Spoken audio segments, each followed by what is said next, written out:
Very good evening, ladies and gentlemen, and welcome to the HS2 Planning Subcommittee. I'm Councillor Ian Edwards, and I'm Chairman of that committee. Before we get into business, I'd just like to welcome members of the public who have attended, and also anybody who may be following us on YouTube either now or may review the meeting at a later date. Normal preliminary messages: fire alarms, one's not expected. If it does sound, we will be evacuating the building, and the best means of escape or exit will be the way you came out, through the double doors, but then straight on, and we'll go downstairs and out. If for whatever reason that is blocked, there are fire exits behind us. Don't worry, we will all be leaving at the same time, and we're familiar with the building, and we will be escorting you out there. I could ask everybody to ensure their mobile phones are turned off or on silent. Ladies and gentlemen, members of the public who have attended, feedback forms are provided on the seat.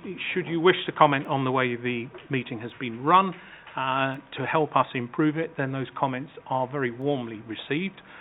They come to Democratic Services and not to the committee or the committee members themselves. So we do encourage you to be frank as you can. Before we get into the actual application itself, there's a number of people around the tables, and I will just introduce them to you and explain the meeting.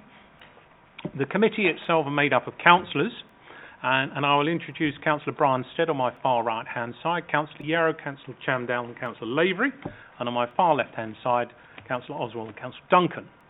They are the voting members of the committee. In the event of a tie vote, then that is the only time I will intervene. We are assisted by officer team. Royson Hogan is our legal advisor, Luke Taylor, Democratic Services, keeps the minutes, James Rogers, Head of Planning, and Ian Thine is our Principal Sustainability Officer. He's our HS2 expert, and will be presenting the application tonight. It is a straightforward meeting. We have a little couple of preliminary bits that we will very speedily march through before we get into the actual application around Harville Road. So if we can move on to number one, apologies for absence. We've had no apologies. Thank you very much. Declarations of interest. Any additional declarations not previously recorded, colleagues? No? Sign and receive the minutes of the previous meeting, and that was the meeting of the 13th of July. They're published. Are they agreed, colleagues? Agreed. Thank you very much. Item 4, no matters have been notified in advance or urgent. And item 5, confirm that the one item before us tonight is being considered in public, which is the part 1. Forget the rest of it about part 2. It's not applicable here. So we're now into agenda item 6, which is the actual application. Ian, over to you to present it. Thank you, Chairman. Thank you, Chairman. How does the slideshow work? It's coming. It's coming, okay. The clicker is coming. Excellent. Thank you. Right, so item 6. So the committee's been convened tonight to consider a Schedule 17 consent submitted by HS2 Limited under the HS2 Act. And I shall just sort of briefly explain to you what the project, this proposal is, and what is up for approval. So the site is located just off Jews Lane in South Harefield.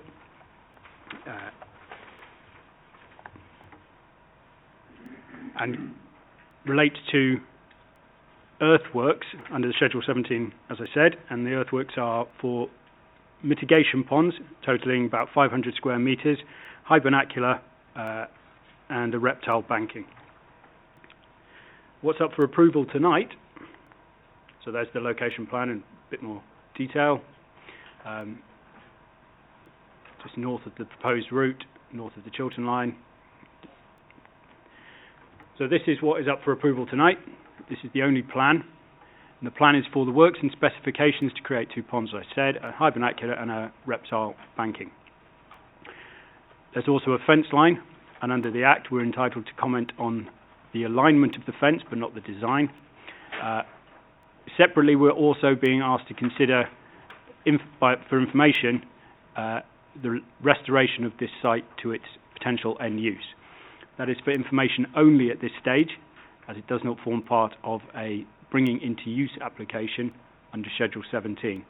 That application would be expected when HS2 Limited applied for bringing into use for the railway in some years' time. So we're being asked to consider the details at this stage, but not up for approval. So all the up for approval is the ponds and the ecological mitigation. Statutory consultees were Natural England, who raised no objections. The site is not of local or statutory designation, so the requirements under Schedule 17 of the Act to be able to raise concerns on a site of ecological importance are not met. Separately, officers have been consulted, and there's some flood and water management comments in the report, as well as some comments in relation to archaeology. The site is in an archaeological priority area, and as a consequence, an informative has been recommended. So the proposal is recommended for approval under the requirements of the Act, which are very restricted in this instance, subject to the informatives set out in the report. And if there's anything else, Chairman, please feel free to ask. No, thank you very much. Ladies and gentlemen, this is quite a straightforward application, and I think it is appropriate to say that this isn't like a typical planning application where we can consider everything. The remit of the planning committee is exceedingly limited, and we can only take note of certain features and aspects, and they are mentioned at the bottom of page 10 and the top of page 11 in the report. You will see that our remit is curtailed, exceedingly curtailed, and that is a construct of the Act of Parliament which brought HS2 into use. And therefore, whilst we may have considerable empathy, understanding and possibly even support for some of the comments made by members of the public that are summarised on page 9 or 10, regrettably, those issues almost exclusively fall outside of those matters that this committee is allowed to consider. So, that said, colleagues, it is a straightforward application. It's whether or not we are comfortable with the alignment of the fence and what grounds we might have for changing that alignment, and whether or not we are comfortable with the earthworks, namely the pond and the earth bank. So, over to you, Colin. Councillor Oswald. Thank you very much, Chairman. Yeah, it might not be ideal, but with your previous comments, we are slightly hamstrung, and we've had the explanation why that is.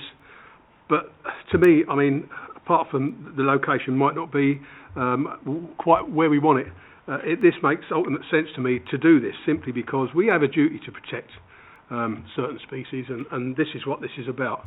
I quite like this, actually, and as I've said, it may not be in a place that's ideal, but I think it's the right thing to do, and I like the basking bank. I think that's quite good, but I think overall, I think it's quite acceptable.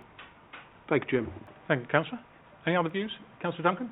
Yes. One of the things I noticed that a fence is proposed, but we're not allowed to comment on the details of that, and that there has, quite understandably been objection to that, particularly in this area. If they've got to put a fence in, and I know that we've put in these informatives, I'm sorry that we can't make them conditions, because I think they're very well detailed and they cover matters that are of concern to all of us.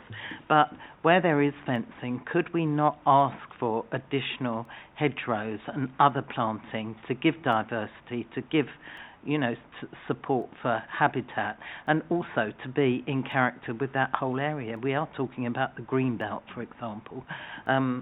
So that alone, I would think, would mean that we would have good grounds to ask for, improved landscaping along fencing or, boundary lines, if you like. Ian, if I could ask you to comment on how these sorts of issues can be brought to bear in the bringing into use in due course. Thanks, Chairman. Councillor Duncan, it is a very big bugbear of this council at the minute that A lot of these proposals coming forward are not very aspirational. I've referred to this as a no-go public zone because that's essentially what HS2 Limited are creating here. However, whilst the alignment is, we're being asked to comment on the alignment of the fence. So there will be a fence as per the submission. However, what happens separately to this is at some point the council will receive a bringing into use consent for this whole site. Officers have already laid out their concerns with the landscaping proposals here, the lack of public access, but none of that is up for consideration tonight. However, it will form consideration as part of a future consent, and between now and then, we will be working closely with HS2 Limited to ensure that they improve the mitigation proposals, that they integrate community activities, not just this site, but across the whole of the HS2 restoration programme. But that's not what's up for discussion tonight or consideration. Thank you. Could I just bring in Councillor Lavery first, please? Let's come back on that. So, is it at that stage that we can ask for more detailed landscaping to accompany any fence that's put in? Fencing's quite a hard barrier, isn't it? That is not noted for that. We're talking about fields, but it is at that point that we can ask for that, is it? Or officers could negotiate that? Absolutely, Councillor. Thank yes, you. That's correct. Councillor Lavery. I have great sympathy with everything that's been said already, and would add to that, as a long-standing member of planning, having to consider something with your both hands tied behind your back, and that you can't comment on it, doesn't sit well. But I do also recognise that an Act of Parliament does override us, and therefore the best we can achieve is the informatives on page 7. And that we have to therefore hope that the bringing into use application will enable some of these things to be improved when we get to that point. In terms of these ponds, I don't have any particular issue with the ponds. I think we absolutely the right thing to do to create them. I might well have issues with the fencing and the way it's been done and everything else, but I acknowledge that we can't consider those matters. And unfortunately, that's a statement I'm likely to have to make on a number of occasions in relation to matters with this, because we're not doing the job we normally do. But that said, I don't think there's anything we can do with this. I don't think there's anything wrong with this in terms of the scope we've been allowed to it, and therefore I would propose we accept the officer recommendation. Thank you, Councillor Lavery. Could I just ask something else? Councillor Dunn, of course you may. Please. Thank you. Is it at the bringing into use stage of these processes that we could ask, for example, I do accept these are protected species, they've got to be kept safe, it can't be, where anybody can go in there, but we would presumably want them to be available for study by, different groups or, college bodies, for whom it might have educational value. So would it be at that stage that we would ask for those measures to be made available? Yes, I mean there are a number of discussions to have before we get to that stage, like who's going to take ownership of these sites and who's going to be the landowner at the end of it, because HS2 Limited will take possession of this site, do the works, and then at some point they will seek to find a landowner. Now, all that will form part of future discussions on bringing into use and what deeds go with the land ownership and so on and so forth. But all that is for future discussion. We're being asked to approve something in such isolation that we don't even know what future it has or in whose hands it will lie and rest. Yes, that's correct. Just draw everybody's attention to the informative at number 3 and the comments particularly that we make as a council at the top of page 8 about designing each proposal in isolation. We as a council are trying to influence the ultimate shape and format. At this moment in time, before us tonight, those are issues beyond our remit. I think the challenge for us as a committee is to retain the corporate memory, so to speak, of these issues, so that when bringing into use comes up, and it may be beyond the lifetime of the present committee members and the chair, it may be other people sat here, that the considerations that we're having tonight are brought to bear at that time. And that is something that we have to wrestle with, about how do we properly document this in a way that provides adequate corporate memory, and they aren't just buried in minutes. So, I just, from my particular point of view, I think Informative 3 captures the views of the planning committee. It's those 4 informatives that are going to be that memory taken forward. So if members do think the informatives don't capture their views, then obviously now would be the time to raise that as an issue.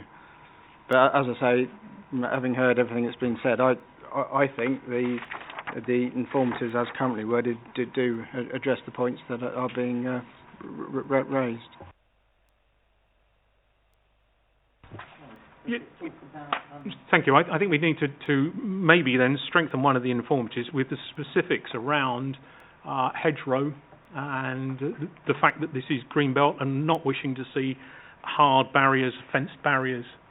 I think that if the informatives are going to be the corporate memory, then I think we need to be quite specific when it comes to this particular application.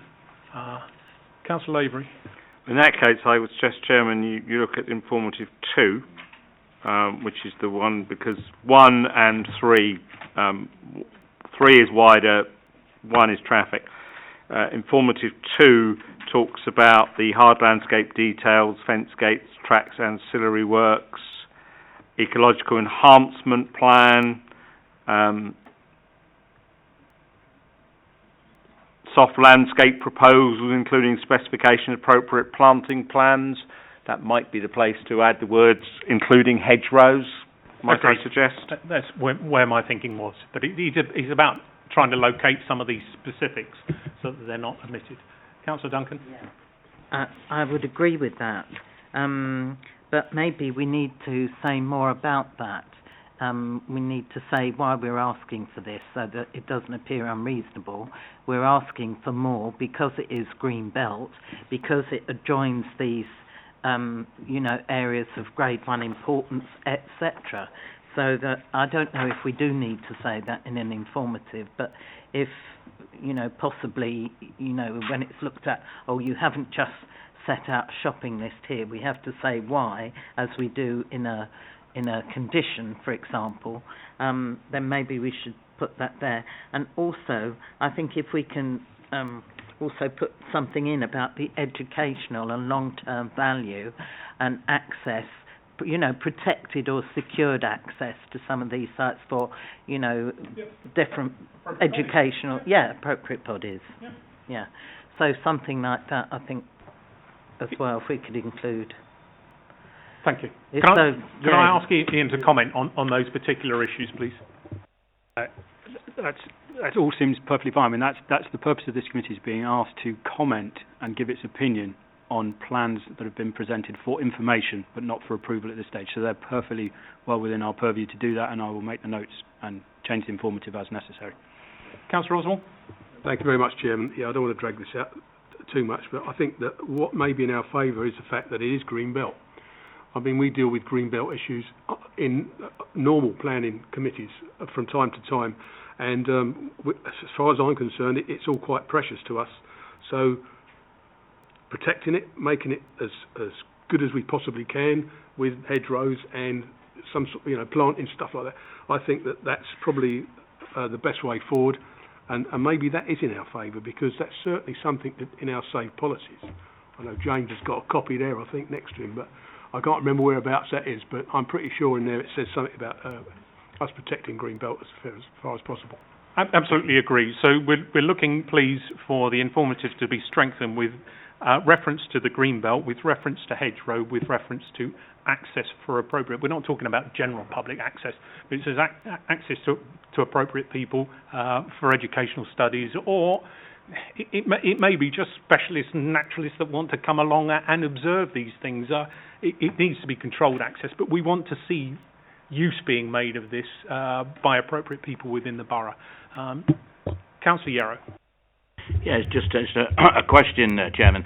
Clearly, this bringing the line into use is going to occur when everything when they've reached Birmingham, whatever it is, whatever they want to head off to, and consequently, we're liable to have informatives like this on every issue that comes before us. So there's going to be something sort of as thick as the book that's on James's desk on things we want to talk about, but not just us. Every other council in the line up as far as Birmingham. So what are they hoping to do? They're going to say we want to bring the line into use, but there's 500 issues here that now have to be re-debated again, and this time in the minutiae. You're talking about probably a year's or more's work. Is that what we're really saying? Or are they going to try and do this in between? Say, let's open a bit of the line and can we get this sorted out? Or will it all be done at one hit? Ian, I need to ask you to comment on about bringing into use the line and the land and being quite specific around those two. And give us an idea of the process and the timing for this, please. Okay, thank you, Councillor Yarrow. So in the first instance, not all bringing into use applications will come towards the end of the project. So we're due to receive one early next year, which will be for a specific scheduled work within the Act, which will be, when we're asked to comment on it, it will be for the earthworks associated with that, more fencing, and also bringing into use of that particular scheduled work at the same time. So in that instance, we will deal with the bringing into use element as part of this committee. So we won't be having informative for future use on that one. In elements in relation to the mitigation for the proposed scheduled work relating to the construction of the railway, which this is, then technically, yes, it will have to wait till the railway has been constructed or the submission for that to come into use. But what happens between now and then is that this council is working very hard to try and get HS2 Limited to deliver proposals that we're happy with. So what we're asking for is essentially a wider aspirational vision for all the restoration of HS2 land. So, as I've said before, I'm really concerned that it keeps coming in dribs and drabs, and each one is being lost, and we have to keep putting this informative on. And what I'm hoping is that at some point in the very near future, HS2 Limited will start to marry all these up, link up public rights of way, and have a clearer vision of what the restoration of land is. So hopefully we will get to a situation where we have a master plan in front of us, as opposed to having to put this informative on each time. Thank you very much, Ian. I'd like to just bring this back in, if I can, to the application before us and not extend too far. We have to consider the application on its merits and within our limited powers. We've made comments around the informatives and how we'd like to see those strengthened. Is there any other comment specific to this application and how we are able to comment on tonight? Councillor Duncan. Yes. Sorry, I forgot to mention this earlier, Chair, when I was talking about hedgerows. But I noticed in the report, in the early part of the report, where it talks about the site being bounded by an intact species-rich hedgerow. And so I think it would be reasonable for us to ask for a species-rich hedgerow. You know, that we don't want something just, you know, put in for cheapness or whatever, but there is a variety in that hedgerow which will support a number of species. So, sorry, if we could just put in those additional words. No, it's additional helpful wording that strengthens our and it does relate to what was there existing. So we're not asking for more, we're just asking. No, I agree. I think it's helpful. It's been far more specific. Okay. Now, if committee members would allow delegated responsibility to the officers to amend the informative in the way that's been discussed, so we're looking at species-rich hedgerow, we're looking at the comments around access, we're looking about comments around green belt. With that in mind and recognising our limited powers in this bit, is somebody prepared to help take this forward? Councillor I proposed before, and I'm happy to propose the slight revision. Thank you very much. Do I have a second, please? Councillor Oswald? Yeah, I'm happy to second, Chairman. Thank you. Thank you very much. Please, a show of hands, please, in support of that. Thank you. That application is approved. Thank you very much.